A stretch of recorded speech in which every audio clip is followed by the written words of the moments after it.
Welcome, everybody. Yes. Like I said, thank you so much for taking your time on a Saturday morning, afternoon, evening, night, wherever you might be in the world. To me, this is something I care about a lot, so I'm very happy to see so many folks on the line, and I hope that you get something valuable that you can take home. So with that, we'll get on to my presentation for Prep to Pass, how to get your Salesforce certification. So who am I? My name is Laurel Mitchell, and I have been working in Salesforce ecosystem for over 10 years now, and I've been working specifically with nonprofits for about 15 years or more.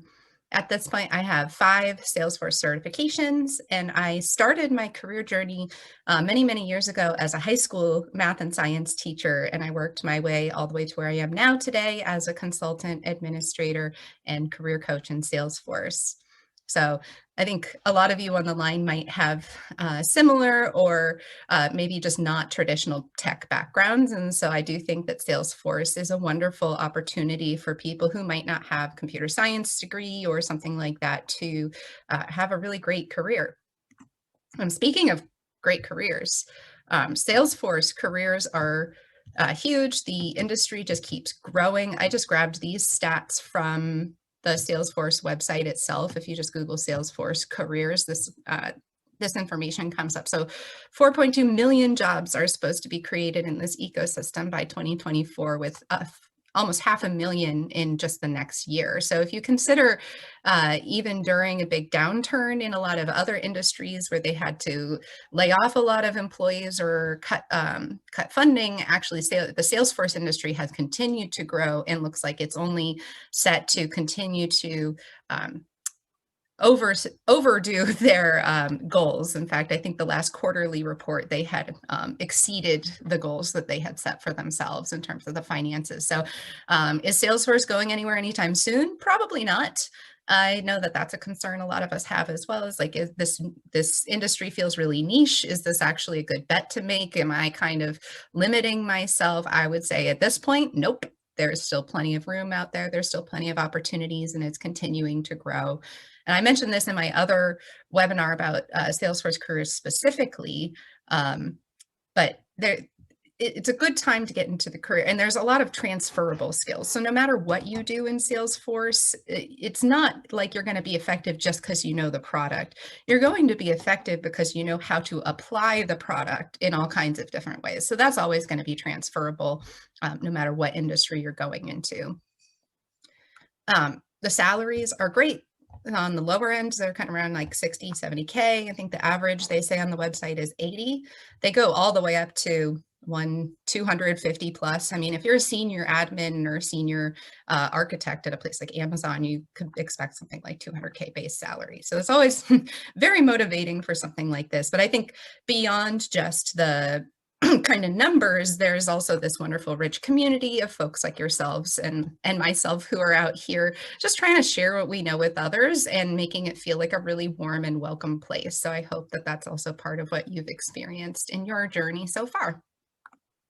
The roles I want to also point out, they're not all just technical. So of course you could be a technical architect or something incredibly heavy on that side, but you don't have to. Salesforce careers encompass all kinds of things from marketing, HR, all the way through the very technical ones. So part of getting into a Salesforce career might involve Salesforce certification. So what is Salesforce certification? These are formal exams. So if you ever took the SAT or the ACT or any of those state exams during your education, you probably experienced something like this. So it's a very formalized assessment, multiple choice, including choose multiple of several.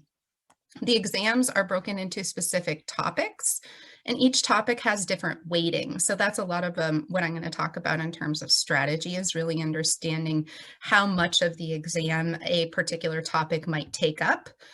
Also how to create a strategy for yourself where you're trying to consolidate the number of topics or the amount of information that you're learning in a given time. So that's always something to look at, is what are the topics within each exam.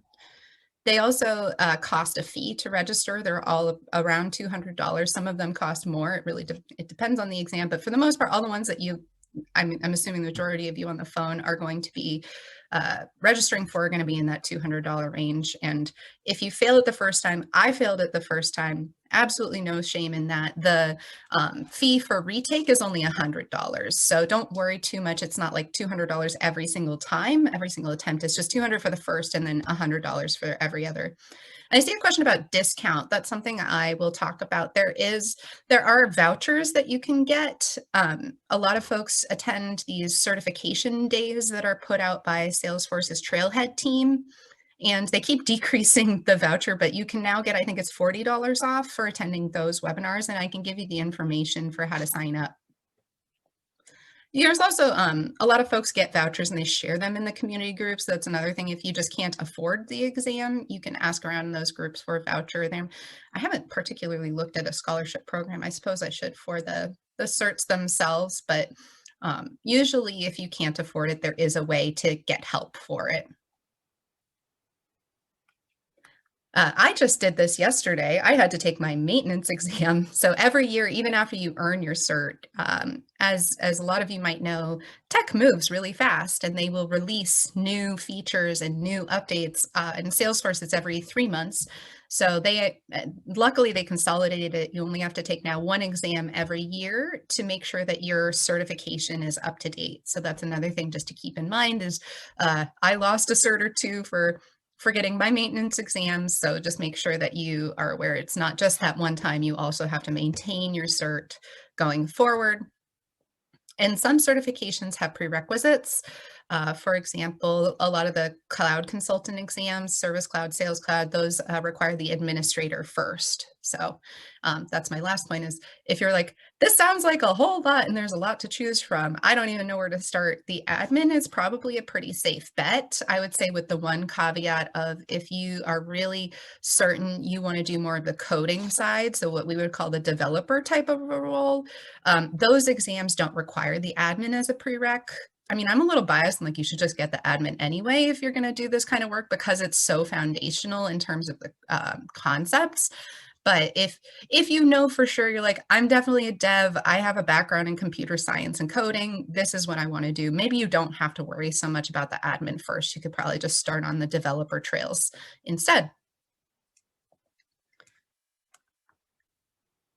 Yes, and I will be emailing the recording. So if you didn't sign up through Eventbrite, just private message me your email address and I'll be sure to capture that and send it to you. So I know this is probably in a lot of people's minds, like, do I really need a certification to get a job? And I know a lot of people out there have different opinions on this, a lot of career coaches and folks like myself. And I mean, to me, it's just like all of life. It depends. It really depends. Who are you? What are your goals? What's your background? What kind of experience do you have to bring to the table? All of those factors will contribute to your decision of whether or not you need to get a cert. It's funny, I was talking to my friend the other day. She's been consulting in Salesforce for longer than I have. And she told me she had no certifications. I was like, you have no cert? She's like, no, I don't have any. She just has it from her knowledge all comes from experience. And she does a really great job of being very thorough with her clients and doing and leaving them with a good impression. So she knows her stuff. She just didn't need to get the cert for her line of work, which is more freelancing. But if you're applying for especially a consultant type role for the first time without a lot of Salesforce specific experience or something a little more senior, a little more technical, a certification can absolutely help you get in the door. To me, it's more kind of the combination of your certs and your experience, and then also how you present it, obviously, in those situations. So how are you talking about that experience to an employer or to a recruiter? So not everybody needs a cert. I'm not here to tell everybody you have to get a cert, you have to get 5. My experience was getting actually my 3rd cert really opened up a lot of doors. That seemed to be the moment where I went from me reaching out all the time to the recruiters and the employers being like, hey, can you look at my resume? It flipped the switch from that to them reaching out to me saying, hey, I have a job. Would you like to apply for it? So that was around my 3rd certification is when that started to happen. So It kind of depends. It's like, what's your goals? What's your timeline? How much time and money and effort do you want to invest in getting there? Are you good at taking tests? Because it is a test. That's another factor to consider. All of that should weigh into your decision of whether or not you even need to get a cert in the first place. So if you do decide you want a cert, great. Now, which one? And probably not just one, but which path is right for you? So I would say consider your long-term career goals. Are you trying to become a developer? Are you trying to do an admin? Are you trying to do consultant? Are you trying to do marketing? What's kind of your realm that you're aiming for? You might not be there yet, but what's your goal in the long term? And then how can you get there along the way? So my goal, I always knew I liked doing admin. I thought maybe one day I would do consulting. So I started more with kind of the admin set and then moved on from there into more the consultant clouds is what I'm focused on these days. I'm actually kind of considering developer, although it is challenging for me because that's not my background. So we'll see when I get that one. In addition to your goals, look at the prerequisites and not just the requirements, but they also have recommendations. You'll see on the Salesforce website, if you go to Trailhead and you click under credentials and you choose certifications, they'll tell you how much time you should have been working in the industry, what kind of concepts you should be familiar with, what kind of skills you should have by the time that you take these exams. So that's always a good thing to check, is to look at what's kind of the pre-work that they recommend, and also any requirements. So if you want to take one of the cloud consultants, you will be required to first take the admin. So that might be your path is admin and then cloud, sales cloud or something like that. Similar with a Pardot and Marketing Cloud, a lot of them have a progression from specialist to admin to consultant. So you'd want to look at that kind of that flow that they go through. Salesforce Ben has a really great diagram of this. I'm not sure if I have it up right now, but if I'm going to throw it in the chat at the end so you can see. I try not to recreate things that other people do well, and I do think Salesforce Ben did a great job of visualizing all the different certifications and their requirements. So that's something that you should definitely take a look at when you're trying to figure out your own path. The other thing, if you're trying to decide, like a lot of people try to figure out, am I doing sales or service, or should I do advanced admin or platform app builder? There are a lot of exams that are kind of similar in terms of what experience you already have or what knowledge you bring to the table. So when you're weighing several different exams that you feel like I could pass or I could take one of several, start to look at other things like what's the passing score. For example, the Sales Cloud passing score is lower than the Service Cloud. Service Cloud's like 67 and Sales Cloud's like 62. So all things being equal, it's just easier in terms of probability to pass the Sales Cloud than it is to pass the Service Cloud, just because they're the same number of questions, the same time limit, but the passing score for sales is lower than service. Of course, the questions themselves are going to differ in difficulty or by content, of course, but you should also weigh things like that. I know I did. I passed my sales and I did not pass my service, and that's how it ended up with me. So definitely something to consider. And then also, like I was talking about before with those topics, some exams actually have very similar content. So for example, admin, advanced admin, and platform app builder, I would say they share a good 60, 70% of the same content. So if you take your admin and you've been studying for that, it may be smart of you to take something like platform app builder next or advanced admin, one of those, because the content is already fresh for you and you're not going to have to study as much from scratch. You're already studying, you already have a good amount already learned for it. Other exams that share content, almost all the cloud consultant exams share a lot about the same kind of things in terms of the release schedule, the way that you approach problems or rollouts. Do you do the big bang or the pilot or the parallel? There's like all these business concepts are the same across all of the cloud consultant exams. So that's another thing, is like, okay, well, if I got my sales cloud, you're actually already on your way to getting your service cloud or something like that. And developer as well, they share a lot, and then marketing as well. So just think about all those different factors when you're trying to figure out your own path. I'll show you, this is what my journey has looked like over the years.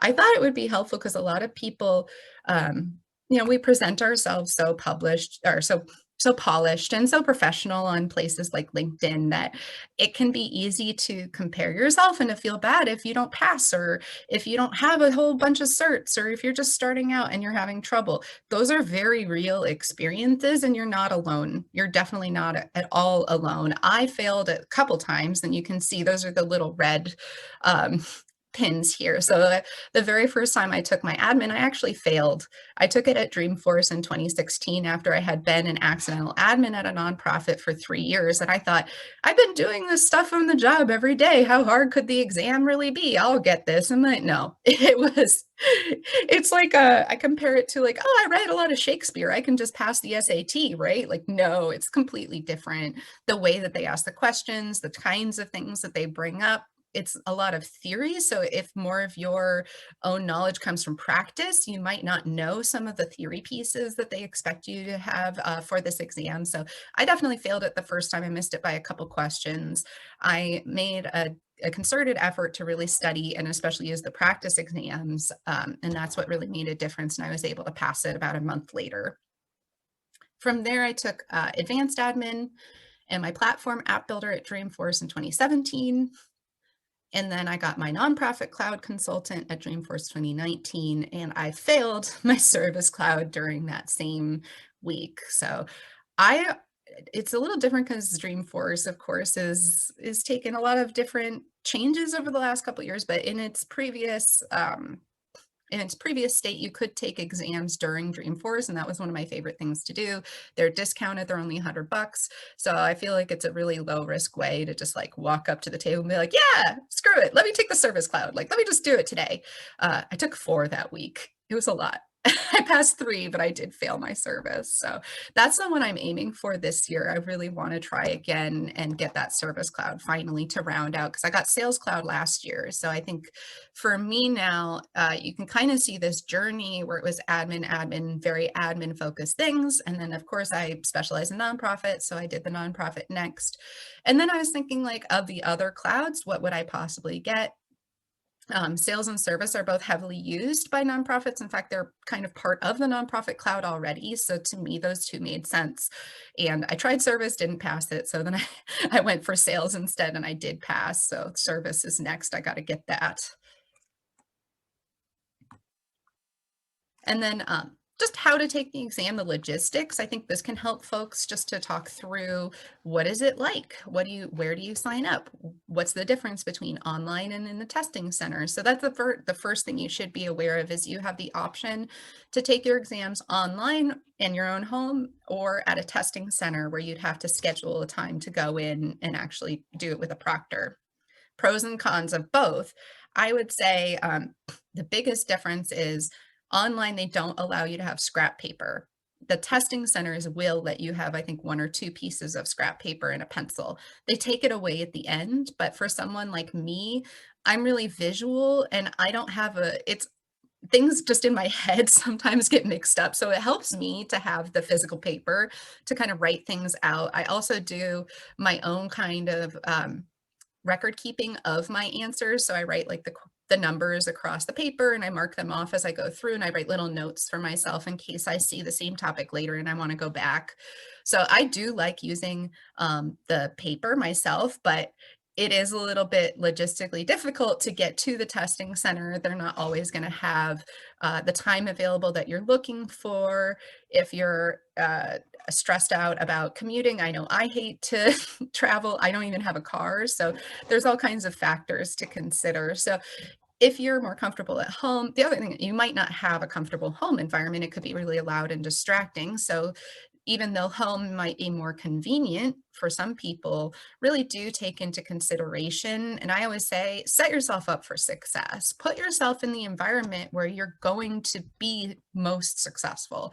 If you're going to be really successful at home, you have a nice quiet office, you're just like, that's where you always study, that's your best place. Great, take it there, take it online.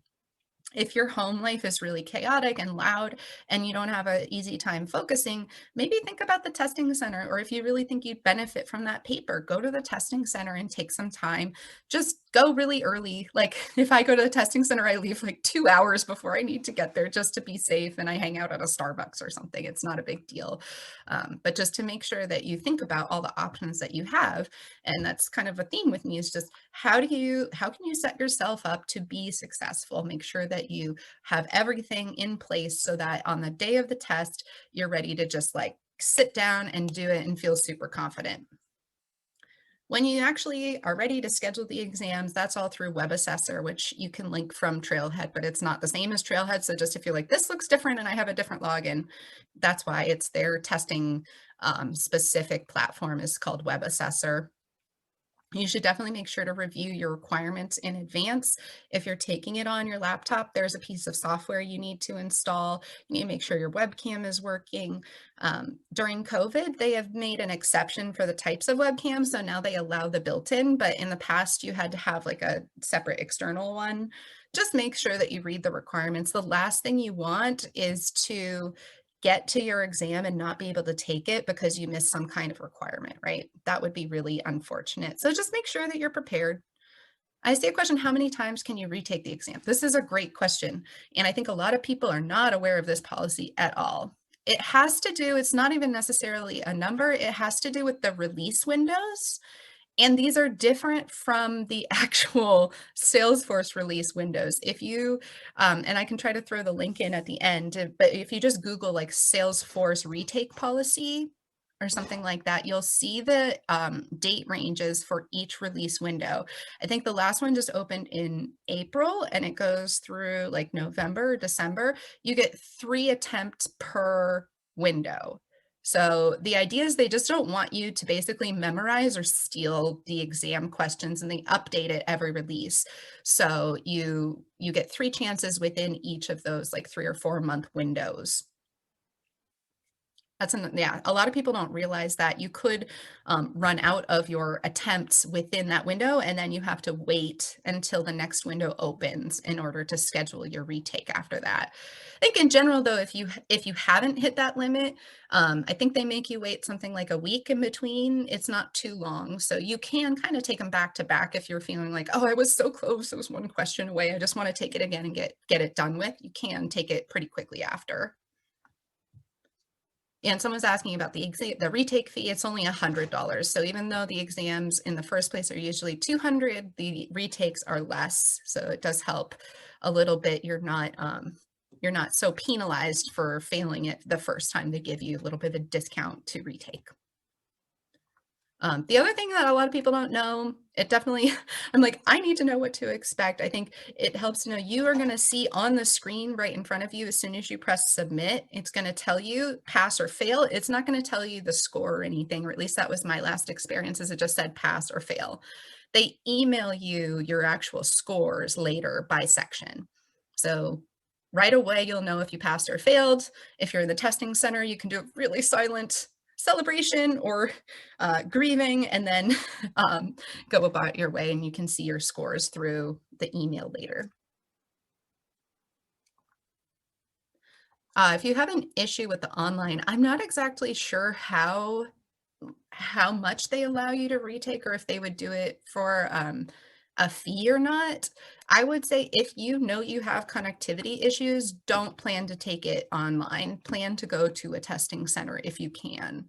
If not, maybe you can get like a hotspot or go to a friend's house, or someplace like a library that might have a stronger connection, because the last thing you want, and I've talked to people who failed their exams because they spent half the time troubleshooting technical issues.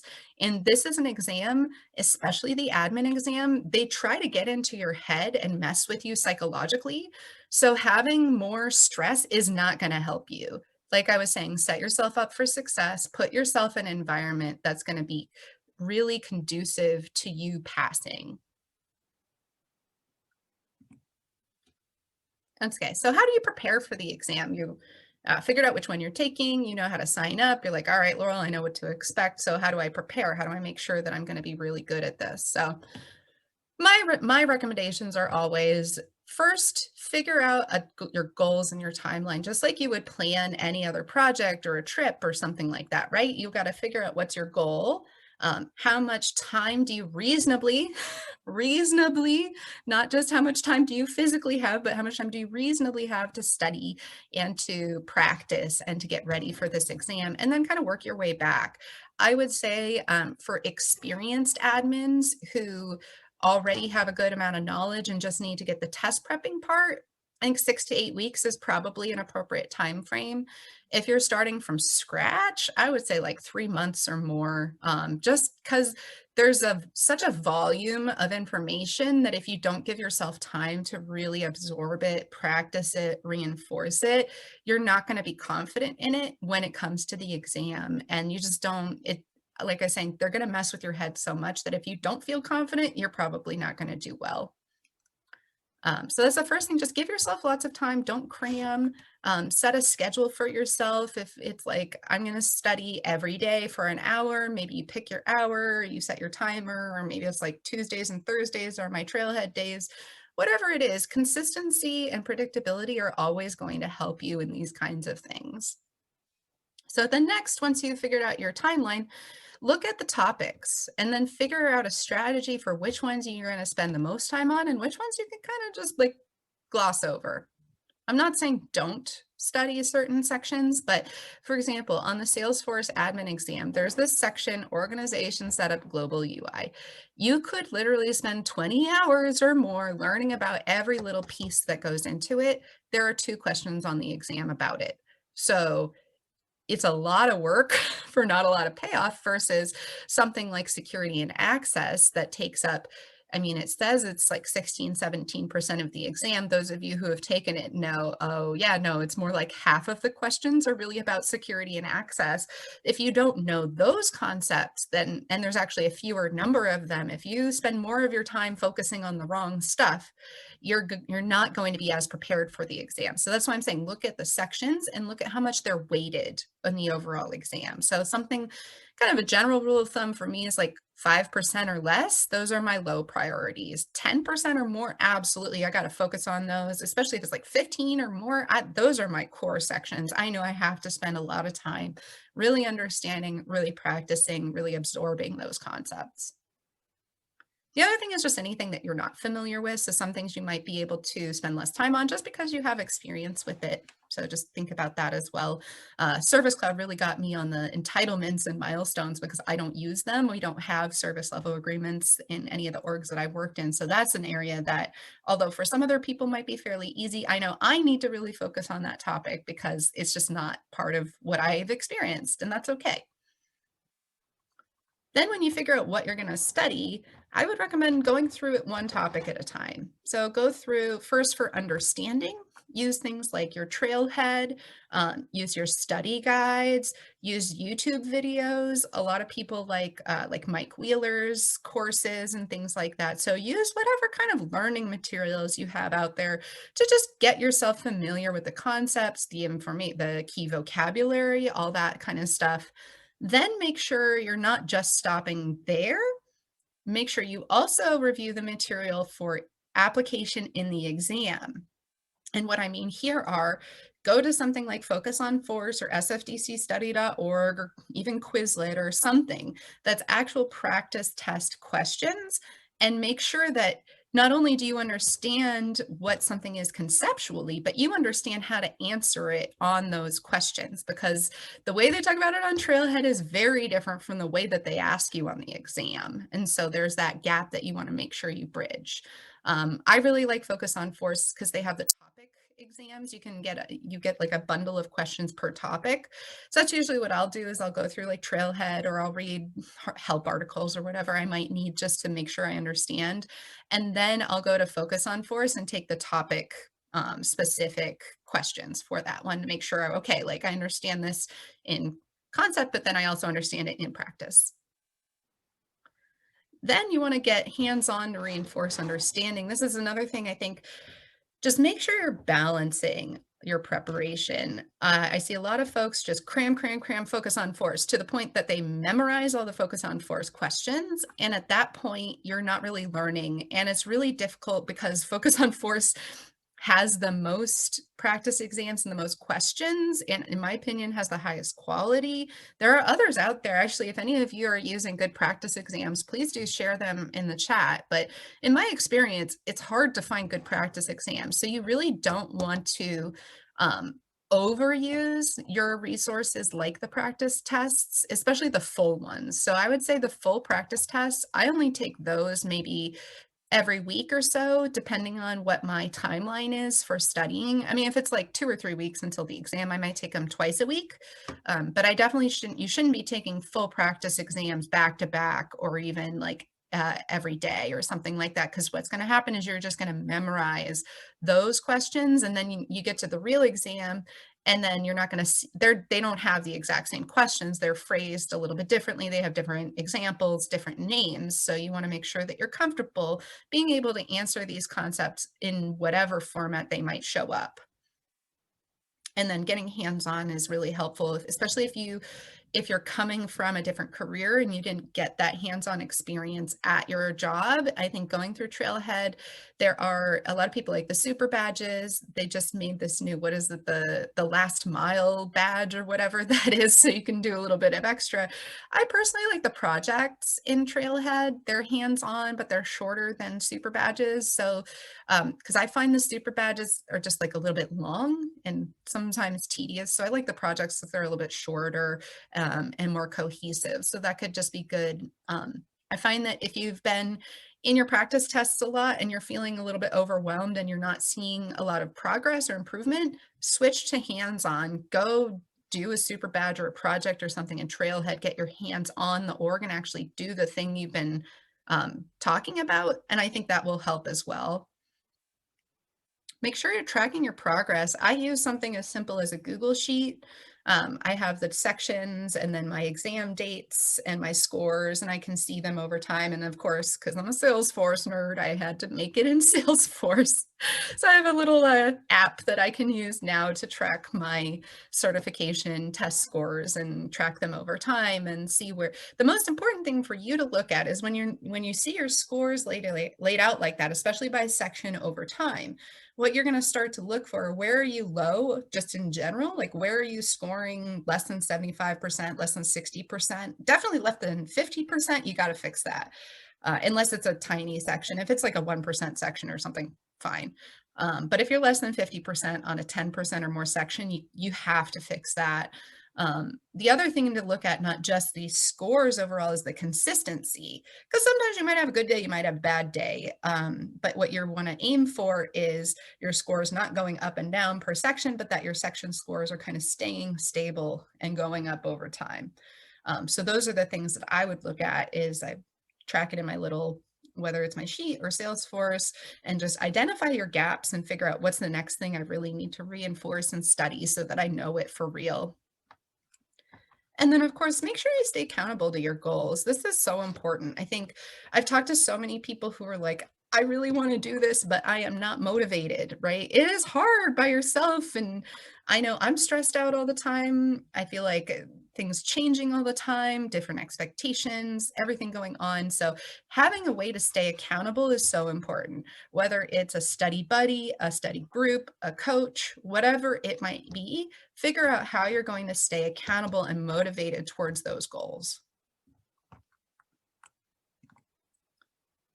And then just some more tips for passing your exam. I would say, and this is the kind of spiel I give a lot of my clients, is before the exam, give yourself plenty of time to study and review. Use those practice tests, use those hands-on exercises. Make sure that you're really fully understanding everything and not that you read it really quick on Trailhead and you drilled it on Focus on Force and like, okay, yeah, now I'm ready for the exam. Slow it down, take some time, really make sure you understand them.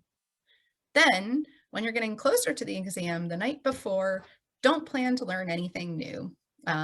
those of you who might be teachers or educators, you probably are used to this spiel with your students, but like, you're just not going to learn anything new the night before. It's not going to serve you well to spend time worrying about learning new concepts. The night before, really focus on just reinforcing what you know, eating well, getting rest, double checking your exam day logistics, make sure your laptop's up, up to, it's just not going to get a Windows update in the morning or something silly like that, that you have the software installed. If you're going to the testing center, that you know the directions, that you know how long it's going to take, you have toll money, whatever it might be. Just get yourself prepared so that the morning of, all you have to do is like get up and show up, and that's it. So speaking of the morning of, again, stay calm, just give yourself plenty of time, eat your breakfast, make sure you take care of anything that's going to distract you. I know that's something that also, like, we're all adults, right? We have a lot of things going on in our lives. So if there are loose ends or things like your to-do list is just hanging on your mind, take some time the night before or even the morning of to check off some of those items. So when you're in the exam, you're not like, oh my God, I have to buy milk. You're like, okay, yes, roles, profiles, permission sets. I got this, right? Make sure that you have your mind clear and focused. And then during the exam, some really important things. I always look for keywords. So whether it's keywords from my vocabulary, but also keywords like this extreme language, like, oh, it always does this, or it never does that, or any of these, or none of these, or all. So that's one thing I always look out for. They'll always try to trip you up on the timing.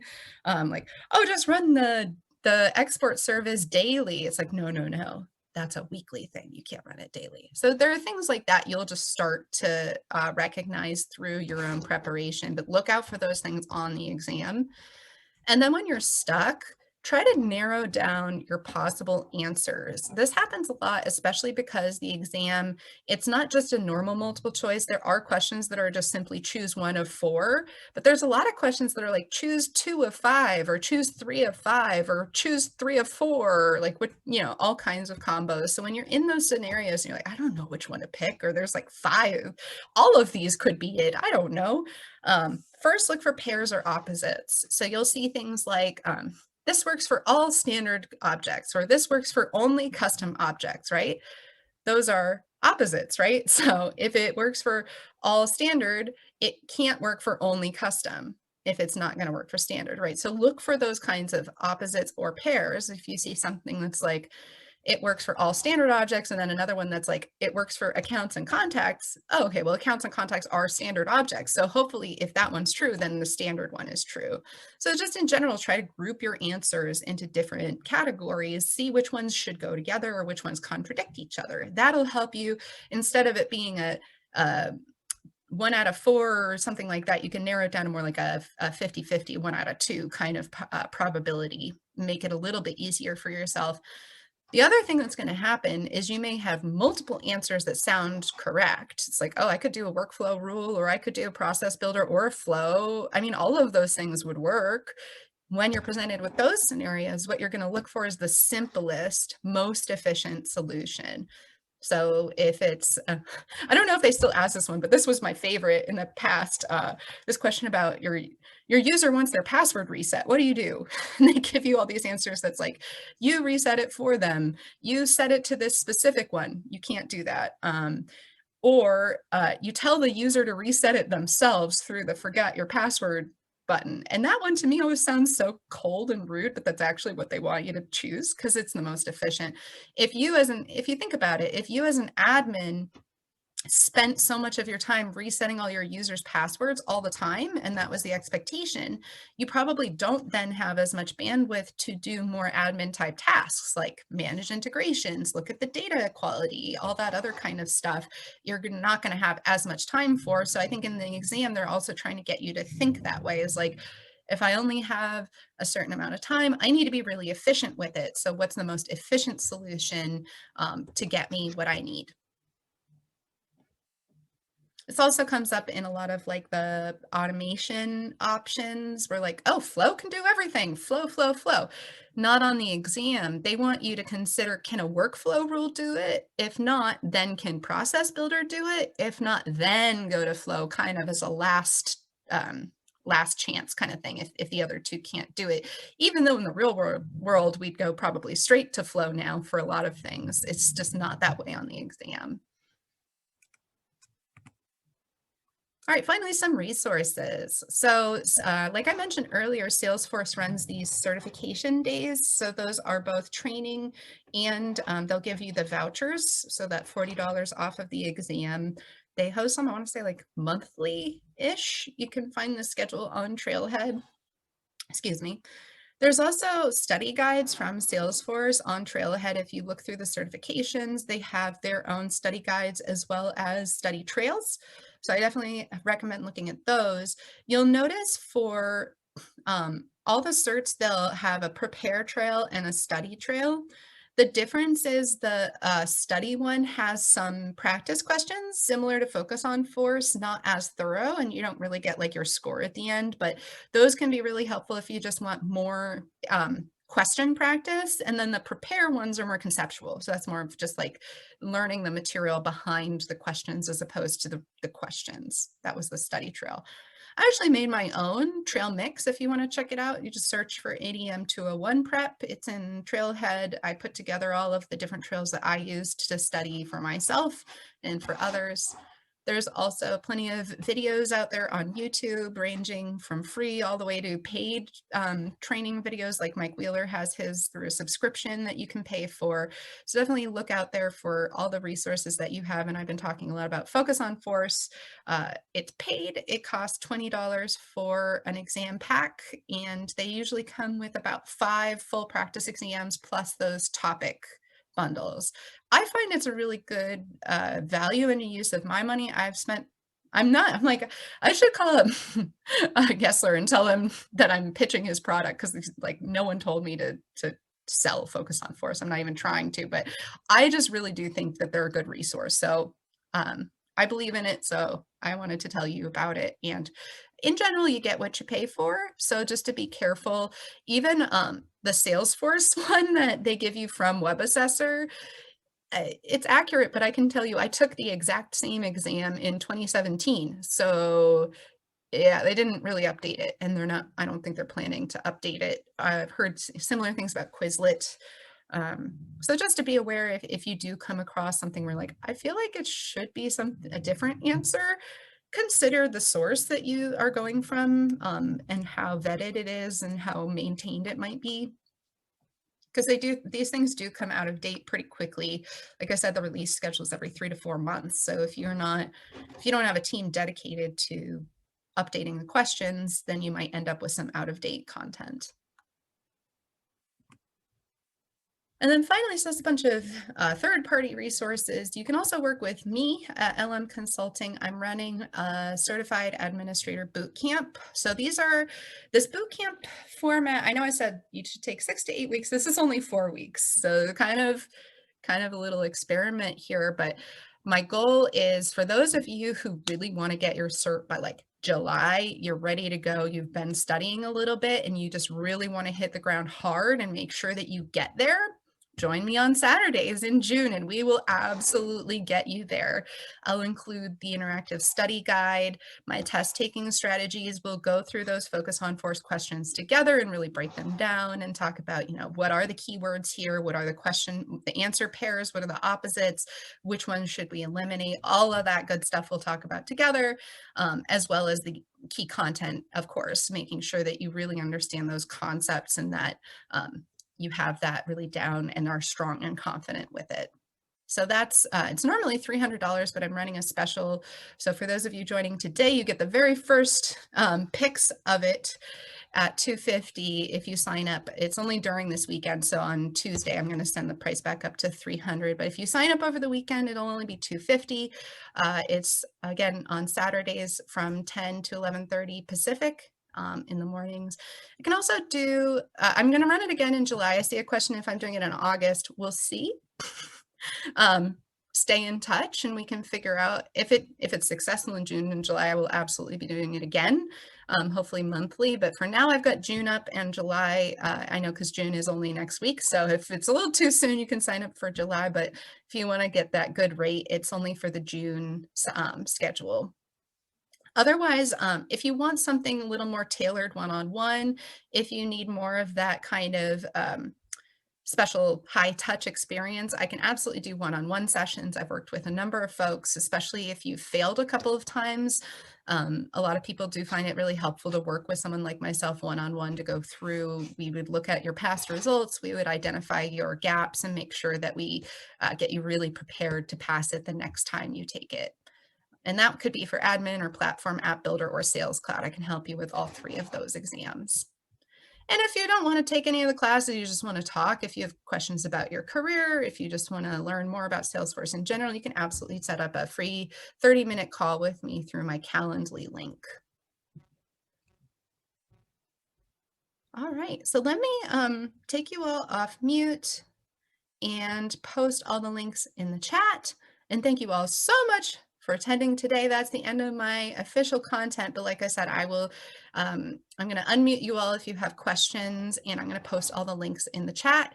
If you didn't yet give me your email address, if you hadn't signed up on Eventbrite, make sure you do that so I can send you a copy of the recording. And just thank you all so much.